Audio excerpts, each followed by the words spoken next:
Continuing our discussion of Chapter 7, Lesson 2, ellipses, we're going to look at Example 2. Example 2 states, write an equation for an ellipse with each set of characteristics and answer in standard form. So problem number 5, we are given the foci are at -2, 1 and -2, 7, and the length of the major axis is 10.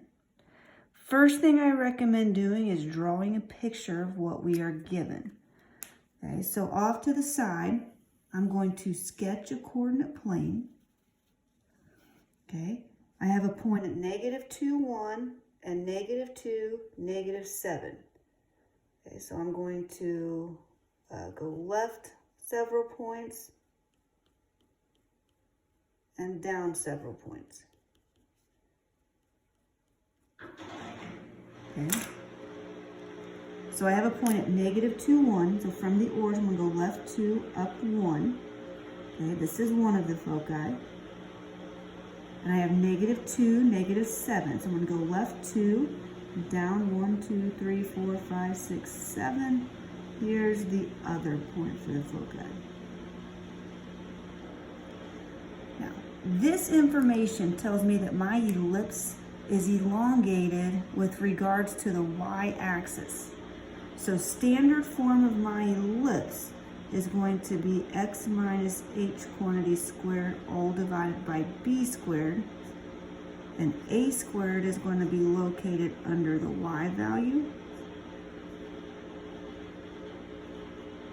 all equal to 1. Okay. So there's 3 pieces of information I need. I need a center, I need my A value, and I need a B value. Okay. Now, with these two foci points, I can find the center. The center is located halfway between the two foci. Okay. Keeping in mind that this y value is -1, this y value is -7. Okay. The distance between 1 and -7 is 8 units. Okay. Half of 8 is 4. So to find the center, I'm going to count down 4 units from the foci. 1, 2, 3, 4. This is the center of my ellipse. And this is located at -2, -3. Okay, so my center is -2, -3. That's my H value. And that's my K value. My pen's running out, so I'm going to use the black pen. Okay. Now, the distance from the center to the focus is C. Okay. So if I'm at -2, -3, okay, I am 1, 2, 3, 4 units from the focus. So that means my C value is equal to 4. Okay.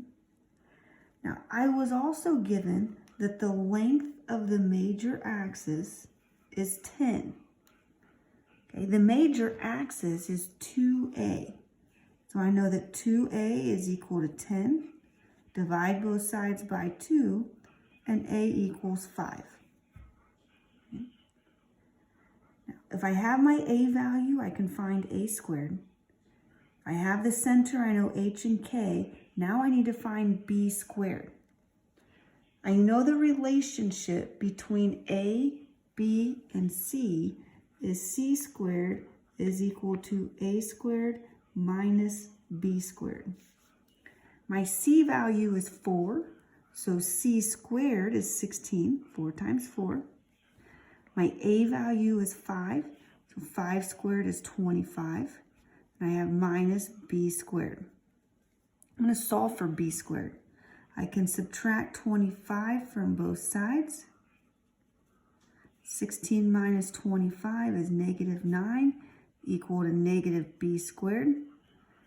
Divide both sides by -1, and B squared is equal to 9. No reason to take the square root because I actually want the value of B squared. Now I can plug my information into the standard form equation. So my center represents the h and the k. I know that a is equal to 5, and I know that b squared is equal to 9. So plugging that in, I have x. Since h is negative 2, we're going to go plus 2, quantity squared, all divided by b squared, which was 9. Okay, I have y minus k. K is negative 3, so I'm going to go plus 3, quantity squared, all divided by a squared. If a is equal to 5, a squared is 5 times 5, which is 25. And this is all equal to 1. So given the two foci and the length of the major axis, we've been able to write the equation in standard form. Okay, problem number 6. The vertices are 5, 0, and 5, 12. The co-vertices are 0, 6, and 10, 6. Okay, once again, with the information given, I'm going to sketch a picture. All right, it looks like I'm going to need more of quadrant 1. Okay, so I'm going to go 1, 2, 3, 4, 5, 6, 7, 8, 9, 10, 11, 12. Okay, I'm also going to go up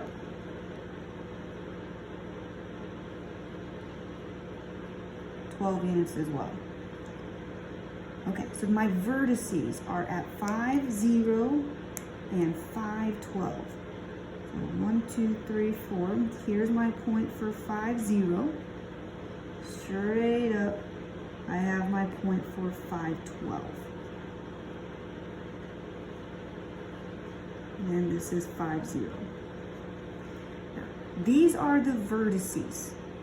Once again, I notice the vertices are elongated with respect to the y-axis. So standard form of my equation will be x minus h quantity squared divided by b squared, y minus k squared divided by a squared equal to 1. I need 3 values. I need my center, I need to find a squared, and I need to find b squared. Now, my center is located halfway between the vertices. So the distance from 0 to 12 is 12 units.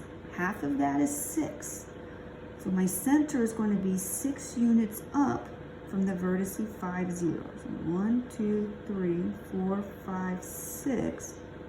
This is the ordered pair, 5, 6. Okay.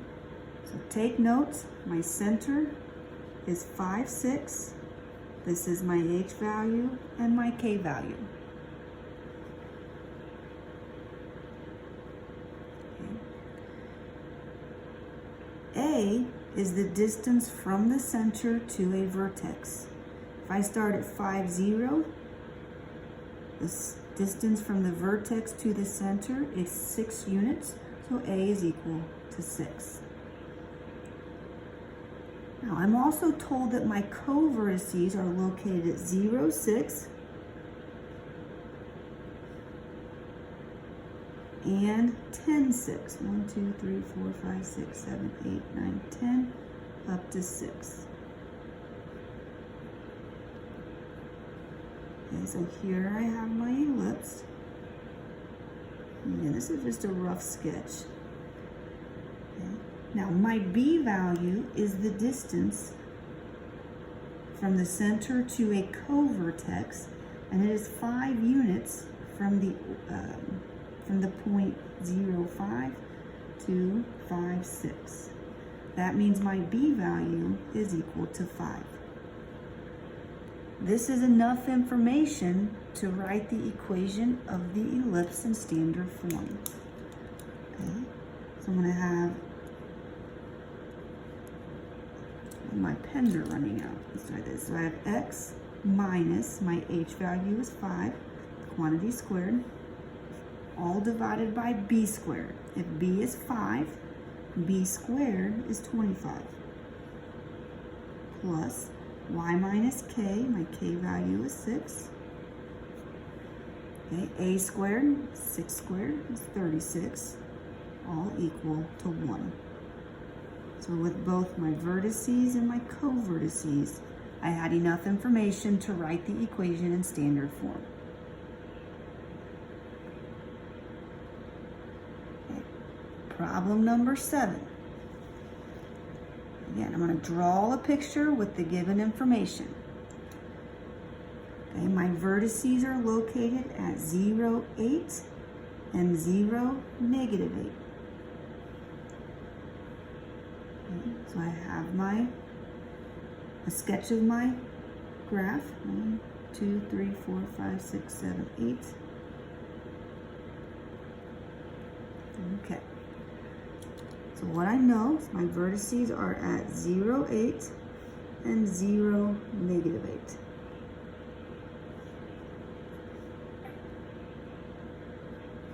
Once again, the vertices are elongated vertically with regards to the y-axis.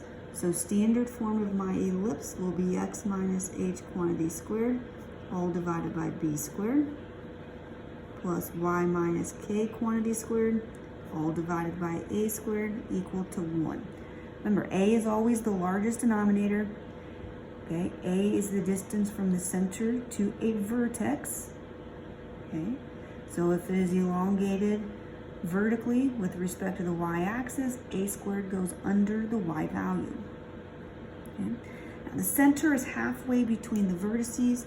That's going to fall right now at 0, 0 at the origin. So h will be 0 and k will be 0. Now I am also told my eccentricity is 1/2.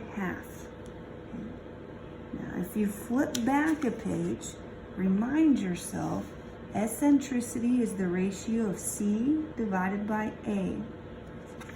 Eccentricity is the ratio of C divided by A. So if eccentricity is C divided by A, my eccentricity was given as 1/2. Okay, it's C divided by, now A is the distance from the center to a vertex. I know my center's at the origin. One of the vertices is at 0, 8, so A is equal to 8. Okay. Now I'm going to solve for C. I have a proportion, so I can cross multiply. So 2C is equal to 8 times 1, which is 8. Divide both sides by 2, and C is equal to 4. Okay. Now, this is enough information to find B. Because A, B, and C are related by C squared equals A squared minus B squared. If C is 4, C squared is 16. If A is 8, A squared is 64. And I have minus B squared. I'm going to subtract 64 from both sides.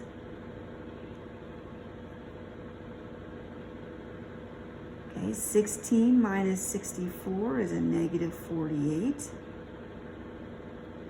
And that's equal to negative B squared.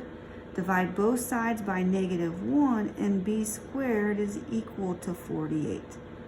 Again, there's no reason to take the square root of B squared because I want the actual B squared value. So plug everything into the equation for the ellipse. Okay, so I have x minus 0 is just x. So I have x squared divided by b squared, which is 48, plus, now k is also 0. Y minus 0 is y squared. Okay. If a was 8, then a squared is 64, and this is all equal to 1. Very good. All right, I believe you have enough information to give some examples in the homework a try.